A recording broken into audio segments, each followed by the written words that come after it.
बातमी आहे इंदापुरातून। इंदापुरात सुप्रिया गट आणि दादा गटात राडा झाल्याचं पाहावयास मिळालंय। कोनशिलेवर सुप्रिया यांचं नाव नसल्याने हा वाद झाल्याचं समोर आलंय।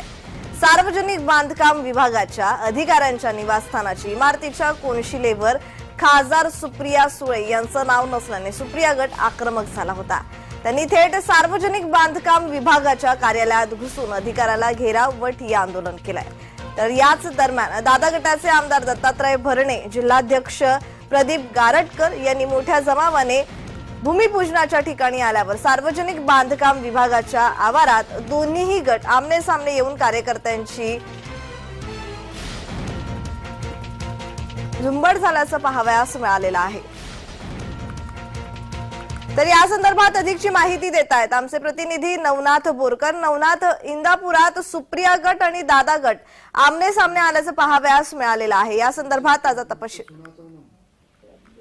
नक्कीच इंदापूरमध्ये काल उपविभागीय कार्यालयाच्या अधिकारी व कर्मचारी यांच्यासाठी निवासस्थानाच्या कामाचे भूमिपूजन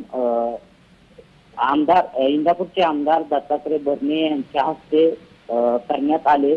या दरम्यान या कोनशिलेवरती खासदार सुप्रिया सुळे यांचं नाव नसल्यामुळे सुप्रिया सुळे यांच्या गटाचे जे कार्यकर्ते होते त्यांनी त्या ठिकाणी राडा घातलेला होता आणि त्या दरम्यान जोपर्यंत कोनशिलेवरती खासदार सुप्रिया सुळे यांचं नाव टाकले जात नाही तोपर्यंत भूमिपूजन करू देणार नाही असा पवित्रा सुप्रिया सुळे गटाच्या कार्यकर्त्यांनी घेतला होता। त्यामुळे त्या ठिकाणी राडा झाल्याचं पाहायला मिळालं। मात्र त्या ठिकाणी जे उप अभियंता दीपक भोसले होते त्यांनी या कार्यकर्त्यांनी घेराव घातला आणि धन्यवाद नवनाथ तुम्ही दिलेल्या माहितीसाठी।